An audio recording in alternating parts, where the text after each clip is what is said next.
அப்படியே சில அரசியல் தலைவர்களை பார்க்குறோம், எதிரிகளாக அவங்க இருக்கிறாங்க. ஆனாலும் அந்த அரசியல் தலைவர் என்ன பண்ணுறாரு, தன்னுடைய நிதானத்தின் நிமித்தமும் ஞானத்தின் நிமித்தமும் அந்த எதிரிகளையும் கூட தன் அகத்தை அப்படியே நண்பனாக மாற்றிக்கிறார் பாருங்க.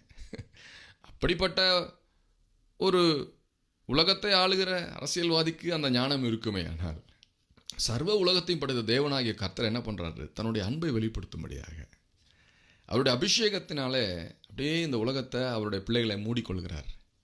யார் மீதும் அவருக்கு கசப்பு இல்லை என்பதே அதில் உண்மை. கொல்ல போகிறான் ஒருத்தன், அவனுக்கு தன்னுடைய ஆவியை கொடுப்பாரா அவர்? ஆனாலும் கொடுத்தாரு பாருங்க. அவங்களும் அந்நிய பாஷை பேசுகிறத பார்க்குறோம் பாருங்க. யோவேல் 2வது அதிகாரம் 28வது வசனத்தில், அதற்கு பின்பு நான் மாம்சமான யாவர் மேலும் என் ஆவியை ஊற்றுவேன், அப்பொழுது உங்கள் குமாரரும் உங்கள் குமாரத்திகளும் தீர்க்க தரிசனம் சொல்லுவார்கள், உங்கள் மூப்பர் சொப்பனங்களையும் உங்கள் வாலிபர் தரிசனங்களையும் காண்பார்கள் என்று எழுதியிருக்கு பாருங்க. அப்போ மாம்சமான யாவர் மேலும் என் ஆவியை ஊற்றுவேன்.